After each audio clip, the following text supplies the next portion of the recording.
सभी छोटे बड़े श्रोताओं को सुनीता भटनागर का प्यार भरा नमस्कार। ऑडियो स्टोरीज के हमारे चैनल कहानी जगत में आप सभी का स्वागत है। हिंदी कहानियों की श्रृंखला में आइए आज सुनते हैं मधु कांकरिया जी द्वारा रचित कहानी जलकुंभी। प्रणीता की कहानी मैं लिखना नहीं चाहती थी क्योंकि उसे संपूर्णता में पकड़ पाना, अनंत उदासी के उसके घेरे को बेध पाना मेरे बस की बात नहीं थी। फिर भी उसकी कहानी मैं लिख रही हूँ तो महज इस कारण कि कौन जाने किन सहृदय पाठकों के हाथों में पढ़कर यह कहानी उसे उसकी मंजिल तक पहुँचाने में कामयाब हो जाए। उसकी बेचैनी जिंदगी की तरह सच थी। उससे मिलकर पहली बार यह एहसास हुआ कि सत्य चाहे सुंदर होता हो, पर सत्य को जानना हमेशा सुंदर नहीं होता है। वाकया उन दिनों का है जब अपनी यूरोप यात्रा के दौरान नीदरलैंड की राजधानी एम्स्टर्डम में 3 दिनों के लिए इंका के घर ठहरी थी। मैं वहीं मिली थी मुझे प्रणीता। 2 दिनों तक इंका मुझे कभी वैन गॉग का आर्ट म्यूजियम, कभी द्वितीय विश्व युद्ध में मारे गए यहूदियों के स्मारक, कभी नेशनल म्यूजियम, तो कभी वहाँ के प्रसिद्ध चर्च घुमाती रही थी। तीसरे दिन उसने हमें प्रणीता के हवाले कर दिया। आंटी, आज आप मेरी सहेली प्रणीता के साथ घूम लीजिए। अरे नहीं आंटी, उसे भारतीय बहुत पसंद है। जान छिड़कती है वह हर आने वाले भारतीय पर। आंटी, आप सोच भी नहीं सकती कि भारत किस कदर उसके भीतर धंसा हुआ है। जानिए कि किसी अदृश्य वाईफाई से उसका सिस्टम हमेशा वहीं से जुड़ा रहता है। शर्त लगा लीजिए, यदि एल्प्स देखते देखते उसके दिमाग में हिमालय ठकठकाए और एम्स्टल नदी देखते देखते गंगा उसकी आंखों में ना लहराए, और तो और हर दीपावली पर वह अपने कमरे में पीतल का छोटा सा दीपक जलाती है जिसे उसने मुंबई से ही खरीदा था। उसकी स्टडी टेबल पर आपको सरस्वती जी की छोटी सी प्रतिमा भी मिल जाएगी। ऐसा क्यों? भारतीयों को तो विदेशियों पर मुग्ध होते देखा था, पर ऐसे विदेशी तो कभी मिले नहीं जो भारतीय पर या भारत पर इस कदर मुग्ध हों। मैं हैरान थी। ऐसा इसलिए आंटी कि वह आदि हिंदुस्तानी है, उसने हल्के से मुस्कुराते हुए कहा। आदि हिंदुस्तानी? मैंने मुस्कुराते हुए सोचा, जरूर उसके माँ बाप में से कोई एक भारतीय मूल का होगा। नाम भी कुछ ऐसा ही लग रहा था। मध्यम कद, गोरेपन की ओर उन्मुख, गेहुआ रंग, काले बाल, हल्की भूरी आंखें और अजंता एलोरा की मूर्तियों सी उठान, सब कुछ उसके भारतीय होने की गवाही दे रहे थे। पर उसका उच्चारण, सुभान अल्लाह, वह हिंदी तो क्या अंग्रेजी भी टूटी फूटी ही बोल पाती थी। उसकी मातृभाषा डच थी। उसे देख मेरी मित्र दिव्या ने आंखें मटकाते हुए चुटकी ली थी। बाप रे, इंडियन हार्डवेयर में यूरोपियन सॉफ्टवेयर, अजीब कॉम्बिनेशन है। आज इतना भर याद है कि जब वह मुझे एम्स्टर्डम का लाल बत्ती इलाका घुमा रही थी और जब रात के मादक अंधेरे में उस सभ्यता की एक एक पाखुरी खुल रही थी, तो तिलस्मी चकाचौंध के बीच पारदर्शी शीशों के भीतर वासना की लहर सी लपलपाती और तस्वीर सी खड़ी नग्न प्राय उन बारबालाओं को देखकर भी मैं उतनी भौचक नहीं हुई थी जितनी कि उस रेड लाइट एरिया के बीच शान से इठलाते चर्च को देखकर हुई थी। लाल बत्ती इलाके के बीच खुली हुई सेक्स शॉप तो समझ में आती थी, पर व्याभिचार और मांसलता की अश्लील दरिया जहाँ बह रही हो, जहाँ मांसलता, कुटिलता और कामुकता बेखौफ टहल रही हो, उनके बीच धर्म और करुणा का प्रतीक चर्च। मैं सचमुच हैरान थी। कामुक मांसलता से हाथ मिलाता धर्म, ऐसा सिर्फ एम्स्टर्डम में ही संभव था। और यह हैरानी एक तरस और छी में बदल गई जब थोड़े ही और आगे बढ़कर मैंने देखा बच्चों की डे केयर। छी, इतना भी क्या गिरना कि बच्चों तक का लिहाज नहीं। और तब दिव्या ने चुटकी लेते हुए कहा था, यह इसलिए कि रात में पाप करो, वैश्याओं के साथ मजे लूटो और दिन में पास ही में बने चर्च में जाकर कन्फेस कर दो, हिसाब बराबर। लाल बत्ती इलाका भी खुश और चर्च भी खुश, और देश की भावी पीढ़ी भी इसे देख देख कर संस्कारित होती रहे। किसी बड़ी बूढ़ी की तरह मेरी बड़बड़ाहट अचानक मुखर हो उठी। भारत तो सचमुच बहुत पिछड़ा हुआ है, उसे तो यहाँ तक पहुँचने में सदियों लग जाएंगे। भारत की तो वेश्याएं भी एम्स्टर्डम की लड़कियों से ज़्यादा ढकी रहती हैं। भारत का नाम सुनते ही प्रणीता नाम की वह नन्ही सी गुड़िया अचानक बारूद की पुड़िया बन गई और तेज आंच पर चढ़ी हंडिया की तरह खदबदाने लगी। सही कहती हैं आंटी, ब्रह्म, आत्मा और परमात्मा में लीन रहने वाला भारत यौनिक पवित्रता का देश है ना। इसीलिए वहाँ की स्त्रियां भी बहुत शरीफ, शर्मीली और ढकी छुपी होती हैं। हमारी स्त्रियों की तरह उघड़ी नहीं होती, पर उनकी सारी रंगीनियां पर्दे के पीछे होती हैं, कुछ इस कदर कि कुछ जिंदगियां मिट जाती हैं उन पर्दों को उठाने में ही। बोलते बोलते किसी खास किस्म की बेचैनी से चमकने लगी थी उसकी आंखें और हल्के से कांपने लगे थे उसके होंठ। मैं समझ नहीं पा रही थी कि अचानक उसे क्या हो गया था। कहीं वह मेंटल तो नहीं? सुना तो था कि वह भारत भक्त है, लेकिन जो दिख रहा था वह नहीं था जो हमने सुना था।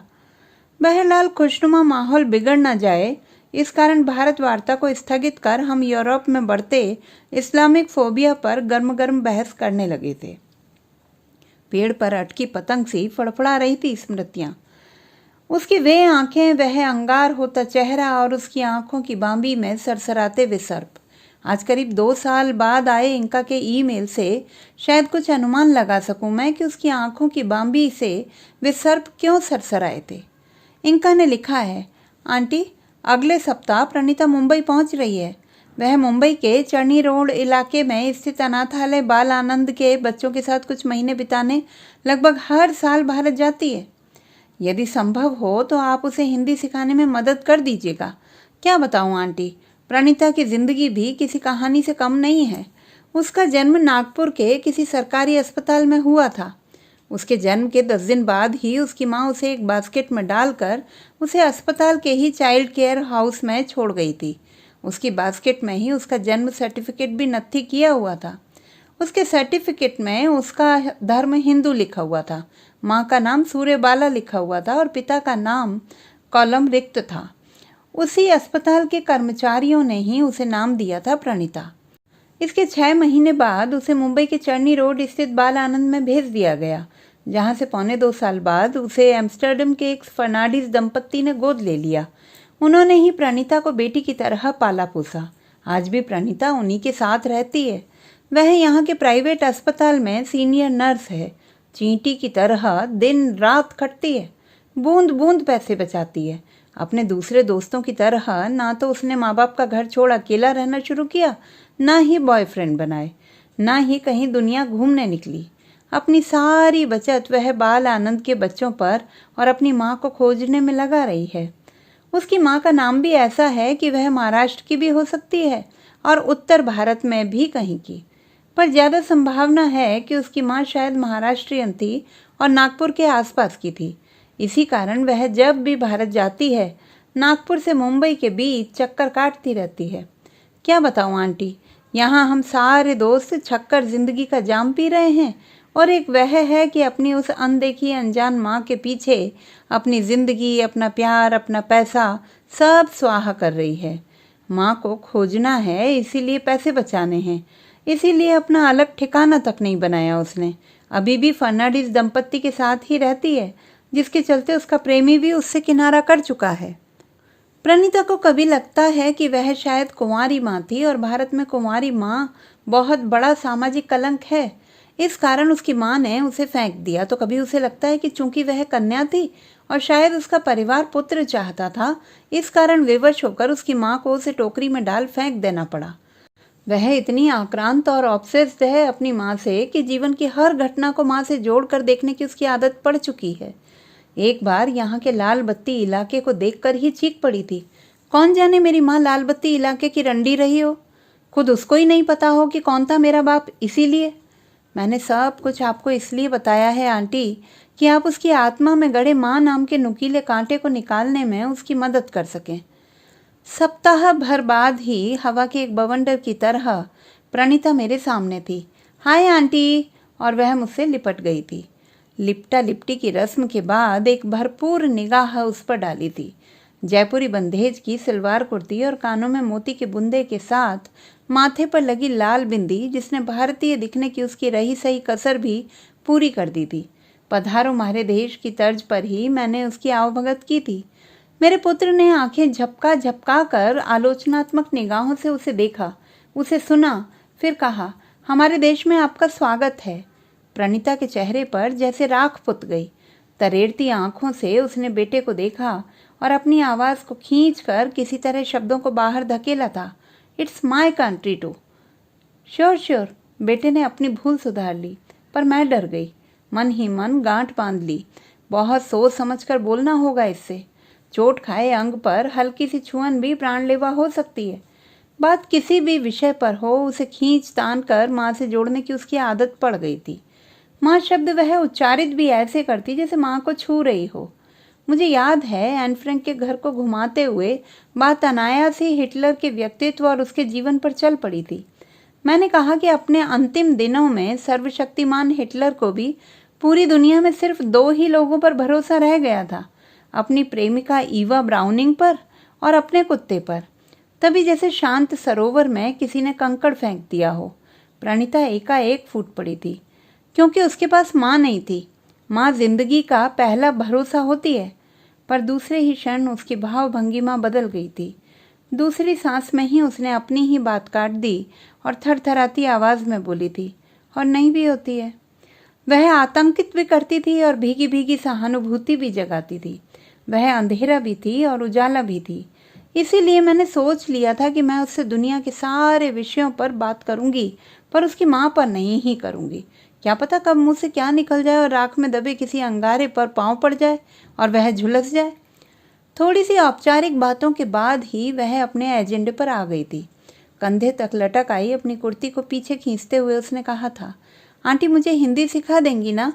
बिना हिंदी मेरा भारत आना उतना सार्थक नहीं हो पाएगा। बाल आनंद के बच्चों से खूब घुल मिल सकूं, इसलिए मेरा हिंदी जानना बहुत ज़रूरी है आंटी। बोलते बोलते वह कुछ और भी बोलना चाह रही थी, पर सकुचा रही थी। मैंने उसकी पीठ पर हाथ रख कर उसे उकसाया, खुलकर बोलो मुझसे। उसने धीमे से कहा, कई बार आंटी मैं यह सोचकर भी परेशान हो जाती हूँ कि यदि मेरी माँ मिल भी गई तो मैं उससे बात कैसे करूँगी। मुझे तो हिंदी आती ही नहीं। कहते कहते उम्मीद से भरी आंखें उसने फिर टिका दी थी मेरे चेहरे पर। मैंने उन आंखों की भाषा को पढ़ने में कोई चूक नहीं की। रोज़मर्रा के कुछ ज़रूरी काम से हटाकर मैं बैठ भी गई उसके साथ। मैंने भरसक कोशिश की, पर उसके साथ दिक्कत यह थी कि वह र, ड और त एकदम नहीं बोल पाती थी। लड़की, रोटी, वह जैसे शब्दों को बोलने में ही उसकी गर्दन की सारी नसें बुरी तरह खिंच जाती थी। राजा बेटा उसके मुंह में पड़ते ही आजा बेटा बन जाता था। रोता रहा और भारत मेरा देश की तो उसने वह दुर्गति बनाई कि मेरी हिम्मत ही भाग खड़ी हुई। घंटा बीत चुका था। आंगन से धूप की तितलियां उड़ चुकी थी और वह अभी तक शुक्रिया, आजा, भाग जा, सो जा, उठ जा, नमस्कार जैसे चंद शब्दों की पूंजी ही बटोर पाई थी। मैं सोचने लगी कि उसे हिंदी सिखाने का कौन सा आसान नुस्खा अपनाऊं कि सचमुच मुझे मदद मिल सके, कि तभी उसने अपना लैपटॉप खोल मुझे बाल आनंद की तस्वीरें दिखानी शुरू की। आंटी, यह खुशबू है, आधी हेलेन केलर, आधी इसलिए कि यह देख सकती है लेकिन सुन और बोल नहीं सकती है, लेकिन है बहुत तेज। आंख और उंगलियों के इशारे से बोलना सीख गई है। मेरे को देखते ही हाथ हिला हिलाकर टॉफ़ी की फरमाइश करती है। मैं अंगूठा हिलाकर मना करती हूँ तो शैतान मेरे बैग की तलाशी लेकर टॉफ़ी निकाल लेती है। देखना आंटी, यह भी एक दिन नाम करेगी। यह मयंक है, महाशैतान। देख नहीं सकता पर इतना चालाक कि मेरे घुसते ही किलकारी मारने लगता है। जाने कैसे उसको पता चल जाता है कि मैं आ गई हूँ। तस्वीर दिखाते दिखाते उसकी आंखों में नमी सी छा गई थी और वह शायद पहली बार हंसी, एक रस भरी हंसी। कुछ पल बीतते न बीतते, आंटी आप नागपुर कभी गई हैं क्या? फिर सवाल की मिसाइल छोड़ दी थी उसने। नागपुर शब्द चाबुक की तरह पड़ा था। जानती थी कि नागपुर उसका नासूर है। अब कहीं बातचीत, फिर कहीं उसके घाव लगे अंगों को ना छू दे। लेकिन प्रणीता नाम की वह युवती तो जैसे उस दिन फेंटा कसकर आई थी, अपना सब कुछ उगाड़ देने को, अपना सब कुछ उंडेल देने को। प्यार से उसके कंधे पर हाथ रखते हुए डरते डरते आखिर डर की नोक को मैंने छू ही लिया था। तुम्हें कब पता चला कि मिस्टर एंड मिसेस फर्नांडिस तुम्हारे असली माँ बाप नहीं हैं? उसके चेहरे के भाव फिर बदले, आंखों में बदली लहराई। अटल बिहारी अंदाज में एक लंबा सा विराम लिया था उसने। मैंने सोचा उसे जवाब देने में शायद दिलचस्पी नहीं, इस कारण मैंने बात घुमाते हुए पूछा, चाय पियोगी या कॉफ़ी? मेरी बात का जवाब दिए बिना वह अपनी ही राव में बहने लगी थी। आंटी, कुछ चीज़ें खुद ही बोलने लगती हैं। सच्चाई में बड़ी ताकत होती है आंटी।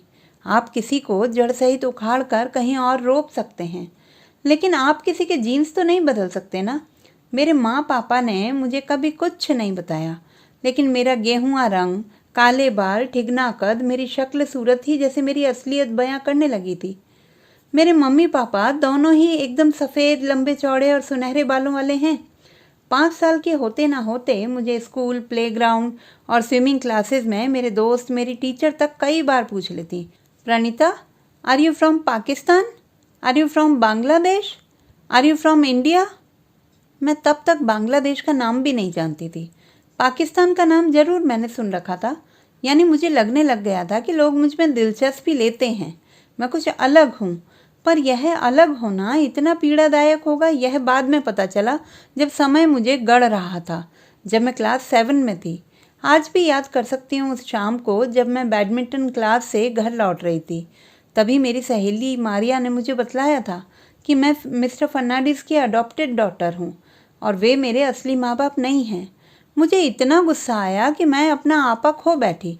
मैंने दनादन कई घूंसे चढ़ दिए थे उसे, और उस पर भी मुझे चैन नहीं पड़ा तो मैंने धक्का देकर उसे ज़मीन पर गिरा दिया था। मैं सचमुच उन क्षणों में उखड़ चुकी थी। घर आकर मैंने अपने को एक कमरे में बंद कर लिया था। मेरी मम्मा ने जब कई बार पूछा तो मैं फूट फूट कर रो पड़ी। मैंने बिसूरते हुए उन्हें बताया और पूछा कि सच्चाई क्या है।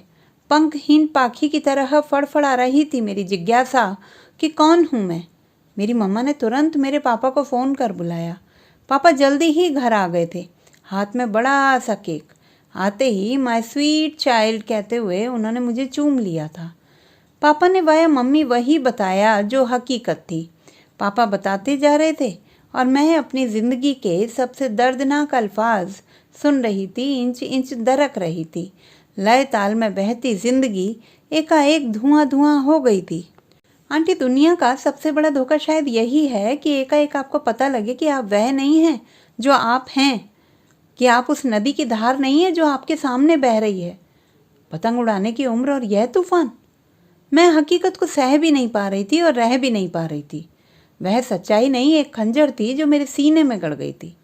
बस कुछ पल और मेरा सब कुछ बदल गया था, जैसे बाढ़ आई हो और सब कुछ बह गया हो।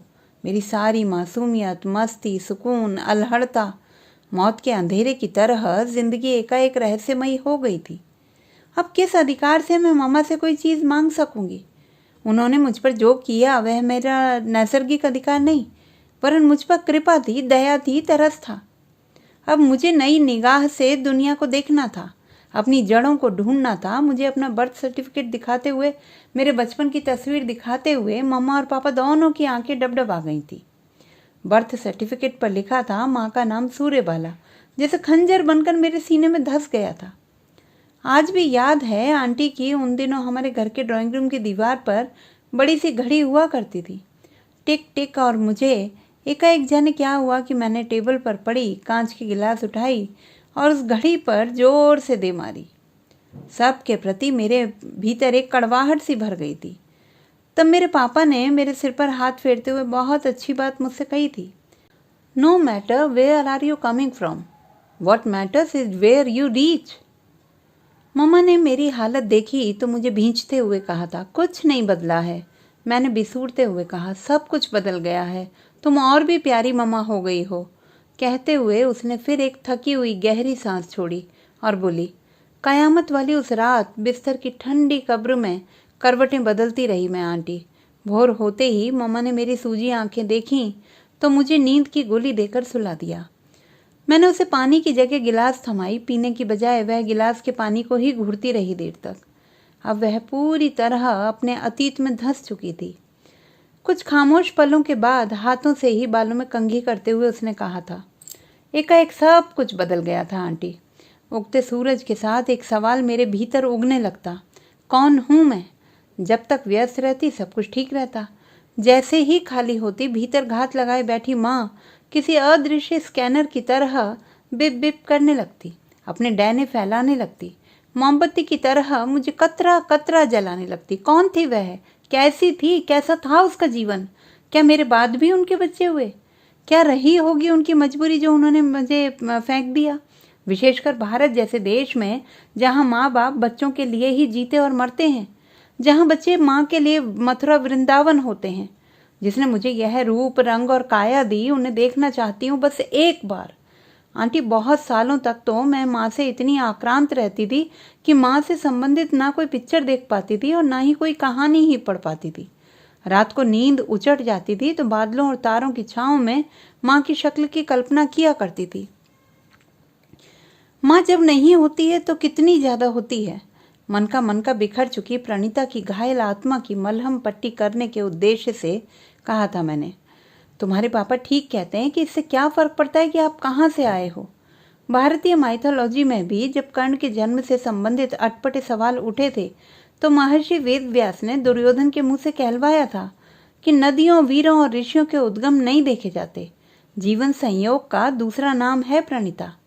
हमें अपनी इच्छा के बिना ही जीवन में जीने के लिए धकेल दिया जाता है। क्या यह हमारे हाथ में है कि हम अपने जन्म का समय, परिस्थिति, स्थान या माँ बाप तय करें? इसीलिए अपनी जड़ों को लेकर तुम परेशान मत हो। तुम जलकुंभी की तरह बनो जो जहां होती है वहीं अपनी जड़ें फैला लेती है। उसके शब्द लड़खड़ाने लगे, कलेजा जैसे कट कट कर गिरने लगा। कैसे परेशान नहीं रहूं आंटी? माँ दुनिया का सबसे प्यारा और जादू भरा शब्द होता है। कहीं पढ़ा था कि ईश्वर हर कहीं नहीं जा सकता, इसीलिए उसने माँ बनाई। दुनिया में वास्तविक रिश्ता एक ही होता है, माँ बेटी का। यह रिश्ता, यह सवाल मेरे होने से जुड़ा है। आप इसकी पीड़ा नहीं समझ पाएंगी। जहां जहां मैं जाती हूँ मेरे जन्म की कहानी भी साथ साथ चलती है। मेरी बात से फिर कुछ दरक गया था उसके भीतर। शायद उसके दिमाग की शिराएं अस्त व्यस्त हो गई थी। शायद एकाएक ऑक्सीजन की कमी हो गई थी, इसी कारण वह हाँफने लगी थी। लेकिन हाँफते हाँफते भी उसने कहना जारी रखा, एक बार मेरी मम्मा मुझे तुरंत डॉक्टर के ले गई। मुझे सांस लेने में तकलीफ हो रही थी। डॉक्टर ने बस इतना सा पूछा, क्या यह रोग हेरिडिटरी है? याद कीजिए, आपके परिवार में किसी को हुआ है क्या यह रोग? परिवार शब्द मुझे बिच्छू की तरह काटने लगा था। किस परिवार की हूं मैं? कौन मेरे भाई बहन हैं? क्यों हुआ मेरे साथ ऐसा? डॉक्टर मुझे ठकठकाते रहे और मैं न जाने कहाँ खो गई। तब मजबूरन मेरी मम्मा को सब कुछ बताना पड़ा। जब वे बता रही थी तो मुझे लगा जैसे कोई बेरहमी से मेरे वजूद के एक एक पंख को नोच रहा है। अपने पूर्वजों को जानना जरूरी होता है आंटी, क्योंकि यह सवाल कहीं ना कहीं हमारे वजूद से भी जुड़ा रहता है। इसके बिना जिंदगी एक बेबुनियाद इमारत की तरह लगने लगती है। मैं कई बार सोचती हूँ कि कौन ज़्यादा ताकतवर है, वह वातावरण जिसमें आदमी पलता बढ़ता है या उसके जीन्स जो उसे खून के साथ मिलते हैं। तुम्हारी बात शब्द शब्द सही है प्रणीता, पर जब जिंदगी के कुछ सत्यों पर अपना बस नहीं चले तो तिल तिल जलने की बजाय अच्छा है कि वे जिस रूप में मिलें उसे स्वीकार कर लेना चाहिए। उसके अशांत चित्त को शांत करने के उद्देश्य से मैंने ठंडे पानी के छींटे डाले थे। शायद मेरी बात पसंद नहीं आई उसे, इसीलिए मेरी बात को अनसुनी करते हुए घड़ी पर एक नज़र फेंकी उसने और जल्दबाजी में जूते के तस्म बांधते हुए बोली, now go, next time come again, shall ring you before I come. मुझे उसकी हिंदी ही नहीं, उसकी अंग्रेजी समझने में भी मगजमारी करनी पड़ती थी। ओके। विदा के क्षणों में मैं उसे तब तक ताकती रही जब तक उसकी आकृति धूमिल होते होते मेरी आंखों से ओझल नहीं हो गई थी। सप्ताह बीता भी न था कि फिर उसका फोन आया। आग्रह पूर्वक कह रही थी वह, आंटी मेरा एक काम करना होगा आपको। नहीं आंटी, मना मत कीजिएगा, बस आपको मेरे साथ बाल आनंद चलना होगा। आंटी मुझे कुछ बच्चों से जरूरी बात करनी है। गणपति उत्सव के चलते सारा स्टाफ छुट्टियों पर है। मैं बच्चों से ठीक से बात नहीं कर पा रही हूँ। नहीं, ये विकलांग नहीं है, थोड़े थोड़े बड़े बच्चे हैं। आपको मुझे मदद करना होगा जिससे मैं इन बच्चों से अच्छे से बात कर सकूं। मैं आपको लेने आ जाऊंगी। Bye aunty. अपने वादे के अनुसार ही वह मुझको लेने भी आ गई थी। आते ही फिर चहकी, नमस्ते आंटी, जल्दी करिए, यहाँ तो बहुत जल्दी ही 7 बजे ही अंधेरा घिर आता है। वह अब हाय की जगह नमस्ते कहने लगी थी। वे दशहरे के दिन थे, इसलिए लोकल ट्रेन में भीड़ अपेक्षाकृत कम थी। हमें महिलाओं के लिए आरक्षित डिब्बे में बैठने की जगह मिल गई थी। भीतर एक अलग ही दुनिया थी। खाने के बिस्किट से लेकर साज श्रृंगार के सभी सामान वहां बिक रहे थे। बच्चे, लड़कियां, औरतें सभी बेचने में मशगूल। किसी के माथे पर सब्जियों की टोकरी तो किसी के हाथों में स्ट्रॉबेरी के पैकेट। किसी के नन्हे हाथों में बिंदी और हेयर क्लिप का पत्ता, तो कोई चूड़ियां और नकली गहनों के साथ। कुछ श्रमजीवी औरतें आलती पालती मारकर, तो कुछ उकड़ू बैठे दरवाजे के पास ही डिब्बा निकाल कर खाने लगी, तो एक मध्य वर्गीय घरेलू टाइप कर्मयोगी महिला इतनी भीड़ भाड़ में भी क्रोशिया से लेस बुन रही थी। एक औरत इन सब से निर्लिप्त अपनी पीठ सीट से टिकाए हनुमान चालीसा का जाप कर रही थी। एक महिला कान का मैल निकालते निकालते ही दिव्य अनुभूति में लीन हो गई थी। ट्रेन फिर अगले स्टेशन पर रुकी। एक बुर्काधारी महिला चढ़ी। कुछ उत्सुक नजरें उठी उस ओर कि तभी उसने बुर्का उतारा और देखते ही देखते उसके भीतर से जीन्स टॉप में लिपटी एक आधुनिका निकली। उसे देख प्रणीता पहली बार मुस्कुराई। मैं झुमके बेचने वाली एक बच्ची से उलझी हुई थी। मैंने पूछा, क्या नाम है तेरा? उसने फट से जवाब दिया, पिंकी। मैंने पूछा, क्या तू पढ़ती है? उसने जैसे गोली दागी। तेरा भेजा फिरेला है, मैं पढ़ेगी तो भाई को कौन पढ़ाएगा? बातों से पता लगा कि वह और उसकी माँ धंधे में लगी हुई थी। बोरीवली से चर्च गेट तक की लोकल में उसका पूरा धंधा फैला हुआ था। मैंने पूछा, कितना कमा लेती हो? उसने माथे पर हाथ पटक जवाब दिया, क्या कमाएगी, आधा तो पुलिस वालों को देना पड़ जाता है। इसी बीच अगला स्टेशन आ गया। उसे नए ग्राहकों की ओर बढ़ना था, इसीलिए झल्लाती हुई बोली, बूंदा लेना है तो लो, खाली पीली मेरा टाइम खोटी मत करो। पिंकी से बूंदे लेकर मैं प्रणीता को दिखाने लगी तो कयामत ही आ गई थी। हल्की बारिश के बाद की मुलायम धूप उसके चेहरे पर झिलमिला रही थी, लेकिन वह अपने मोबाइल पर कभी अपनी ही तस्वीर को देखती तो कभी दरवाजे पर बड़ा पाव खाती महिलाओं को गौर से अपलक देख रही थी। यह क्या प्रणीता, अपनी ही तस्वीर को क्या देख रही हो? वह लज्जित हुई। आवाज से जैसे लहू टपका। सामान बेचने वालियों की उम्र देखिए। जाने क्यों मुझे लगता है कि मेरी माँ शायद इन्हीं सामान बेचने वालियों में से कोई हो। वह धीरे से फुसफुसाई, देखिए ना आंटी, क्या इनमें कोई मिलती है मेरी शक्ल से? दत्त, यह क्या गधापन है, क्या ऐसे मिलती है माँ? मेरी त्वरित प्रतिक्रिया यही थी, लेकिन उसके चेहरे से बरसते उम्मीद के नूर ने मेरी बोलती बंद कर दी। कचरे से उठकर होश संभालते ही एक लड़की ने अपने जन्मदाता के बारे में जानना चाहा था। उसके सवाल की नोकें मुझे चुभने लगी थी। लगा जैसे धरती भी कुछ क्षणों के लिए रुक गई हो अपनी ही धुरी पर और सोच रही है कि क्या जवाब दें इस दर्द भरे सवाल का। मेरी सांस भारी हो रही थी। पल पल पहाड़ कब खत्म होगा यह दर्दनाक सफर।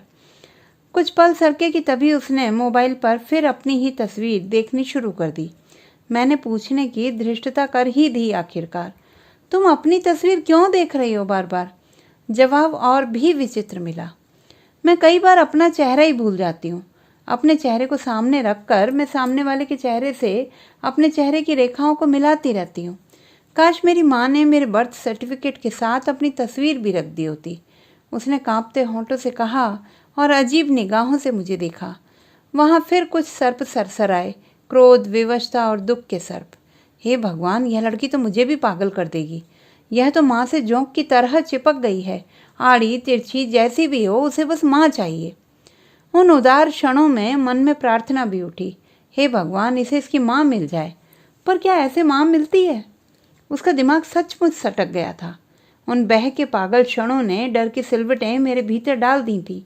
एक बार तो मेरे मन में यह कुविचार भी आया कि उसे छोड़कर भाग खड़ी हूँ, लेकिन जिंदगी ने पहले से ही उसे इतने धोखे दे रखे थे कि और धोखे की गुंजाइश अब बची ही कहाँ थी, कि लिहाजा मैं उससे चिपकी ही रही। थोड़ी ही देर में बांद्रा स्टेशन आया। फिर एक अधेड़, संभ्रांत और समृद्ध महिला चढ़ी। संयोग से वह हमारे सामने की ही सीट पर पसर कर बैठी थी। प्रणीता की संपूर्ण देह जैसे आंख बन गई थी। अपलक ताकती रही उसे, फिर मोबाइल पर अपनी ही तस्वीर को देखने लगी। कभी उसको देखती, कभी अपनी तस्वीर को देखती।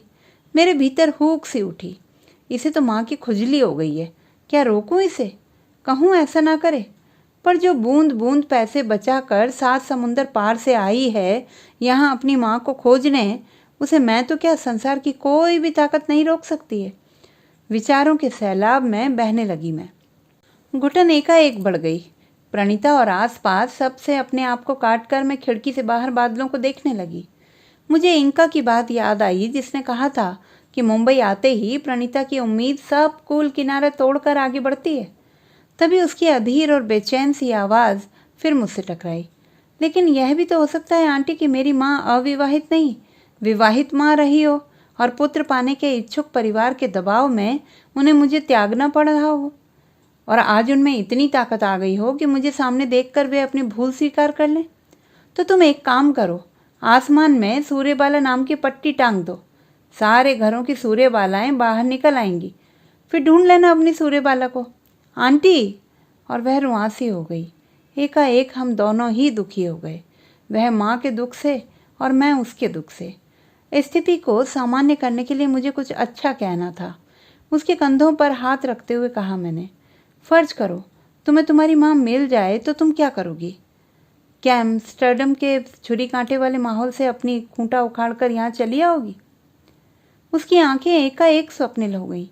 झारखंड की माटी जैसे लाल चेहरे पर पल भर के लिए चांदनी छिटक गई, जैसे सचमुच ही उसे अपनी माँ की खबर मिल गई हो। अब वह ख्वाबों और ख्यालों की लहरों पर सवार थी। चलो चले माँ, अपनों से दूर कहीं, स्वप्नों के गांव में, जैसा कुछ। मुझे अपनी भूल महसूस हुई, इसलिए गला खंखार कर दूसरी ही सांस में मैं कह रही थी, होने को तो कुछ भी हो सकता है, पर तुम कब तक अंधेरे में ही छलांग लगाती रहोगी प्रणीता? उस झुलसे हुए अतीत को अपनी पीठ पर लादे रहोगी? नाम, वंश, पैसा, ताकत, रिश्ते, नाते, परिवार, घर, सब भ्रम है। असली चीज है जीवन। तो क्या मैं हाथ पर हाथ धरकर बैठी रहूं? क्या किसी आम भारतीय की तरह पेड़ पर मन्नत का लाल धागा बांधकर लौट जाऊं अपने देश? वह तो जैसे AK-47 लेकर मेरे सामने खड़ी हो गई। मछली की आंख से डबडबाती उसकी आंखों का सामना करने की बजाय मैंने आंखें झुका ली थी। मेरा सौभाग्य कि उन्हीं क्षणों ट्रेन में हो हल्ला एकाएक बहुत बढ़ गया था, इस कारण बच गई मैं। दादर स्टेशन पर उत्सव का सा माहौल था। कुछ लड़के लड़कियां जो दौड़ती ट्रेन में अपने सामान बेचते हैं, वे देवी दुर्गा की बजाय ट्रेन की पूजा कर रहे थे, क्योंकि जिंदा रहने की जंग में ट्रेन ही उनके साथ थी। प्रणीता, मुझे भी अजीब लगा देवी दुर्गा की बजाय ट्रेन की पूजा, लेकिन यथार्थ यही था। चरनी रोड स्टेशन के बाहर कटिंग चाय, बड़ा पाव और रगड़ा पेटी खाते खाते एकाएक उसकी नज़र कचरे के ढेर पर स्याही के धब्बे सी फैली बस्तियों पर पड़ी। उभरी हड्डियों और धंसे पेट वाले मैले कुचैले एनेमिक बच्चे, उन्हें एक टक ताकती रही वह। मैं फिर हैरान, अब फिर किसकी शक्ल से मिला रही है खुद को? आसपास तो कोई अधेड़ महिला भी नहीं थी, पर इस बार वह आसमान से दुख तोड़ लाई। कातर स्वर में बोली, आंटी, कई बार सोचती हूँ कि यदि मुझे मिस्टर फर्नांडीज अडॉप्ट नहीं कर लेते तो मैं भी शायद ऐसी ही जिंदगी गुजारती, शायद इसी प्रकार गंदगी के ढेर पर सोती जैसे आधा हिंदुस्तान सोता है। तो मानती हो कि तुम्हारे साथ इतनी बेइंसाफी नहीं हुई जितनी इन बच्चों के साथ हुई? वह फिर पलट गई। ये कम से कम अपने परिवार, अपने भाई बहन के साथ तो हैं, मेरी तरह बेचैन परिंदे तो नहीं हैं। मुझसे ज़्यादा खुशनसीब हैं ये कि जिंदगी ने कम से कम इन्हें माँ तो दी है। मुझे तो वह भी नसीब नहीं। बोलते बोलते ओस की बूंदों की तरह चमके उसके आंसू। हम टहलते टहलते समुद्र की तरफ आ गए थे। आधे घंटे का समय था हमारे पास। सामने उफनता विराट समुद्र। उसके कंधे पर हाथ रखते हुए अपने हृदय को उंडेलते हुए कहा था मैंने, देखो प्रणीता, इस विराट के सम्मुख क्या है मनुष्य? कितना असहाय, कितना क्षीण। इसलिए जीवन से ज्यादा अपेक्षा नहीं रखनी चाहिए। जो मिले उसे ही स्वीकार कर लेना चाहिए, क्योंकि जिंदगी खोया पाया के गणित से ऊपर की चीज है। पता नहीं उसकी श्रवणेंद्रियों तक मेरी बात पहुंची थी या नहीं, उसने मुझे सुना या नहीं, और सुना भी तो समझा या नहीं, क्योंकि दूसरे ही क्षण वह फिर दार्शनिकों की तरह कहने लगी थी, मेरी माँ ने भी देखा होगा इस समुद्र को, माँ की माँ ने भी देखा होगा, शायद मेरी बेटी भी देखे इसे। थोड़ा रुककर वह फिर शुरू हो गई, एक बात बताइए आंटी, क्या आपकी शक्ल मिलती है आपकी माँ से? समझ गई क्या चल रहा है इसके भीतर। कोई मुकम्मल जवाब मैं उसको दे पाती कि दूसरी ही सांस में वह फिर कहने लगी, मैं नर्स हूँ आंटी, मैटरनिटी वार्ड में हर दिन मैं बच्चे जन्माती हूँ। ओ आंटी, अद्भुत लगता है जब बच्चा माँ की कोख से धरती पर आता है। मुझे सब कुछ इतना दिव्य, इतना रोमांचक लगता है कि मैं बयां नहीं कर सकती। मैं सोच सोच कर पागल हो जाती हूँ कि ऐसे निष्कलंक ईश्वरीय अंश जैसे बच्चे को कोई कैसे फेंक सकता है। साली वो मेरी माँ थी या डाकन? Bloody bastard. समूची दुनिया के प्रति कड़वाहट से भर गई थी वह। उफनते दुख, विवशता, बेचैनी, झटपटाहट और आक्रोश के चलते उसके चेहरे की खाल कांपने लगी थी। दिल में उतरी माँ दिल से उतर गई थी। कुछ देर वह अपने से ही लड़ती रही। उसके उफनते दुख को संपर लाने के लिए मैंने उसे गरम गरम भुट्टा खरीद कर दिया कि उसके आवेग को कुछ विराम मिले। कुछ दाने टूंगे उसने और फिर चालू हो गई जैसे समय कम हो और बातें बहुत ज्यादा हों। मुझे लगता है कि जो कुछ मुझे बताया गया है वह झूठ है। मैं क्या करूं आंटी, मैं सच को कैसे जानूं? इसीलिए मैं अपनी माँ की खोज में हूँ। वही मुझे बता सकती है कि सच क्या है, कौन हूँ मैं, किस पेड़ की डाल हूँ मैं। एक भयभीत बच्चे किसी कातरता झलक आई थी उसके चेहरे पर। भावावेग में उसने मेरे हाथों को जकड़ लिया था। उसके गाढ़े होते दुख पर पानी के छींटे मारते हुए मैंने कहा था, कुछ सवालों के जवाब जिंदगी ताउम्र नहीं देती है, और कितना भी संभल कर चलो जिंदगी में कुछ न कुछ छूट ही जाता है। तुमसे माँ छूटी, किसी से प्रेमी, किसी से पुत्र, तो किसी से पति तक छूट जाते हैं। इसीलिए गंगा कहाँ से निकली इसका हिसाब लगाने की बजाय जीवन की गंगा में बहो, क्योंकि यह प्रवाह ही सच है। खून के रिश्ते से भी बड़ा होता है एक और रिश्ता, एक ही धरती और योनि में जन्म लेने का रिश्ता। इसलिए अपनी माँ को माफ कर दो, उनकी विवशता को हो सके तो समझने का प्रयास करो। माँ बुरी नहीं होती, बुरी होती है खंडित नैतिकता और मर्यादा के चाबुक। इस अमानवीय और क्रूर समय का यह साइड इफेक्ट है कि जिसने माँ के भीतर बसी माँ को ही कुचल डाला है। वही मेरा अंतिम संवाद था। नहीं जानती कि मैंने ठीक किया था या कुछ भी हरा भरा बचा था उसके भीतर उसकी भी हत्या कर दी थी। पर मैंने यह जरूर चेष्टा की कि अपनी जीवन यात्रा में माँ से संबंधित जितने भी प्रेरक प्रसंग मैंने जाने सुने थे, सब धरती पर गिरे फूल की तरह उठा उठा कर धर दिए उसके आगे, जिससे अपनी माँ को लेकर जो अतिशय भावुकता, आक्रोश या कटुता उसके भीतर है वह रिस जाए। बाल आनंद में बच्चों के बीच वह फिर वही हो गई थी, एकदम सहज, सामान्य और जिंदा दिल। कुछ देर पहले की आकुलता और आवेग सिरे से गायब थे। जिस प्रकार हर एक बच्चे की समस्या को वह नोट कर रही थी और जिस प्रकार वह उनके दुख सुख के साथ समरस हो रही थी, उनके चेहरे पर एक मुस्कान लाने भर के लिए कभी मुंह बनाती, कभी गाना गाती, तो कभी जादूगर के झोले की तरह न जाने क्या क्या कमाल की चीजों से उनका दिल बहलाती कि लगा जैसे माँ को खोजते खोजते वह खुद भी माँ ही बन गई है। उसके बाद न वह आई न ही उसका फोन। घर गृहस्थी के गोरख धंधे में फंसी मैं भी उसे फोन तक नहीं कर पाई, लेकिन बीच बीच में उड़ते बादलों सा उसका ख्याल आता जाता रहता। कई बार अपराध बोध भी होता कि कहीं मैंने उसकी मासूम खोज पर प्रश्न चिन्ह लगाकर कुछ गलत तो नहीं किया। कौन जाने उसकी माँ मिल ही जाए। पूरे 8.25 महीने बाद मिला उसका ईमेल, जिसका अनुवाद इस प्रकार है। सॉरी आंटी, मुंबई से जाते वक्त न आपसे मिल पाई और न फोन ही कर पाई। दरअसल मैं एक ऐसे हादसे से गुजरी कि आज तक संभल नहीं पाई हूँ। आज भी आपको लिख रही हूँ तो इसलिए कि आप और सिर्फ आप ही कर सकती हैं मुझे मदद। दरअसल आंटी, जाने क्यों मुझे लगा कि आप नहीं चाहती हैं कि मैं अपनी माँ को खोजने में वक्त जाया करूँ, इसलिए आपको बिना बताए ही मैं फिर नागपुर चली गई थी। 6 महीने वहाँ के अनाथालय में रही। वहाँ की म्यूनिसिपल कॉरपोरेशन और एनजीओ से संपर्क किया। उनकी मदद से मेरी खोज को जैसे पंख लग गए। मेरे जन्म की घटना कॉरपोरेशन के ऑफिस में दर्ज थी। 25 साल के पुराने रिकॉर्ड के सहारे हम एक ठीक ठाक फ्लैट के बाहर खड़े थे। नेम प्लेट में 2 नाम टंगे थे, जिनमें एक नाम था सूर्यबाला। नाम पढ़ते ही मेरे दिल की धड़कन जैसे रुक गई थी। आंखों पर सहसा विश्वास नहीं हुआ। मेरे साथ की महिला मुझे संभालती रही। हमने कॉल बेल बजाई। एक अधेड़ महिला ने दरवाजा खोला। मेरे साथ की महिला ने पूछा, आपका नाम? सूर्यबाला। कुछ बात करनी है, समय है? हाँ बोलो, काय झाल?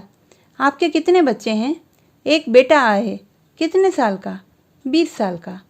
तब मेरे साथ की महिला ने पूछा उससे, आज से 25 साल पूर्व आपकी नॉलेज में क्या किसी बच्ची को बास्केट में डालकर जनता हॉस्पिटल के चाइल्ड केयर के पीछे फेंका गया था? आप क्यों पूछ रही हैं? उन्होंने मेरी तरफ उंगली दिखाते हुए कहा। यही वो बच्ची थी आंटी। ठीक उसी समय मेरे भीतर जोरों से कुछ धड़का। ठीक उसी समय मेरी आंखें उससे मिली थी। मैंने देखा उसकी काया में कंपन हुआ था। कमजोर जड़ों वाले पेड़ की तरह वह कांपी थी। उसकी आंखों में कुछ जला, शायद 25 साल पुराने बदनाम अतीत की यादों का धुआं। 2 मिनट वह कांपती सी खड़ी रही। मेरे भीतर बांसुरी बजने लगी। मुझे लगा मेरी खोज पूरी हुई, अब लहर की तरह वह आगे बढ़ेगी और मुझे गले लगा लेगी। लेकिन वह तो चिकनी मछली की तरह मेरे हाथों से एकदम से फिसल गई। मुझे कुछ क्षणों तक अपलक देखती रही वह। उफ, उसका वह देखना, जैसे अभी अभी उगी थी वह आंखें। उसका सौम्य चेहरा धीरे धीरे उदास, धुंधला और फिर स्याह हुआ। उसकी आंखों में कुछ उगा, शायद डर। उसकी आंखों से कुछ बहा, शायद जल।